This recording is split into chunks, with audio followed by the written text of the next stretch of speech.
Good afternoon class. आज हमारा class रहेगा जो आर्थिक भूगोल में टॉपिक्स रहेगा। सबसे पहला हमारा आर्थिक भूगोल में अर्थ एवं मुकाबला।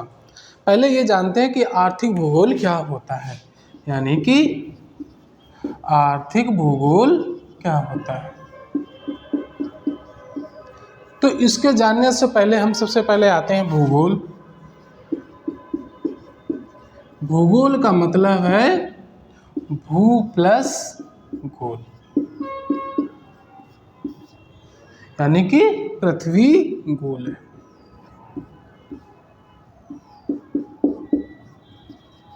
आप इंग्लिश में इसे बोलते हैं जियोग्राफी। जियो मतलब होता है क्या, पृथ्वी। और ग्राफिया का मतलब होता है हमारा क्या, वर्णन करना। ग्राफिया का मतलब होता है हमारा वर्णन करना, यानी कि भूगोल का मतलब है पृथ्वी के बारे में वर्णन करना। इसका हमें अर्थ मिलता है। अब बात आती है आर्थिक। आर्थिक चीज क्या होती है, जैसे हम भूगोल को दो भागों में डिवाइड कर लेते हैं। इसे शुरुआत में कितने भागों में डिवाइड होता है, दो भागों में। एक होता है भौतिक भूगोल और दूसरा होता है मानव भूगोल।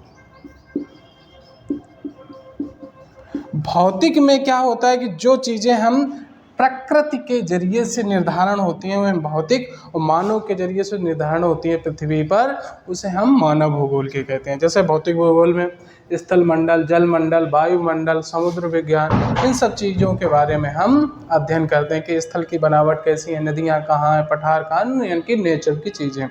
अब मानव भूगोल में जैसे आ जाता है हमारा आर्थिक,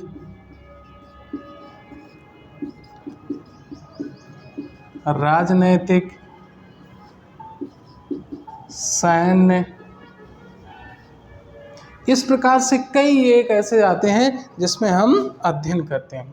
तो सबसे पहले आता है आर्थिक, यानी कि पृथ्वी पर जो भी आर्थिक क्रियाएं होती हैं जिनके बारे में उसको हम भूगोल के अंतर्गत, आर्थिक भूगोल के अंतर्गत रखते हैं। जैसे परिवहन, रेलवे, यातायात, है ना।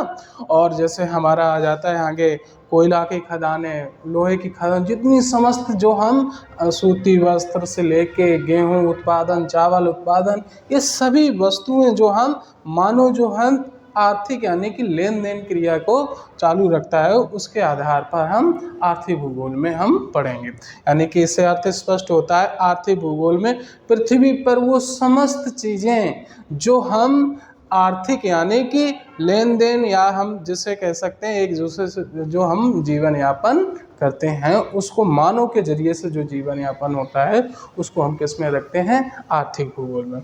तो आर्थिक भूगोल का ये अर्थ हमें निकल के आया, ठीक है।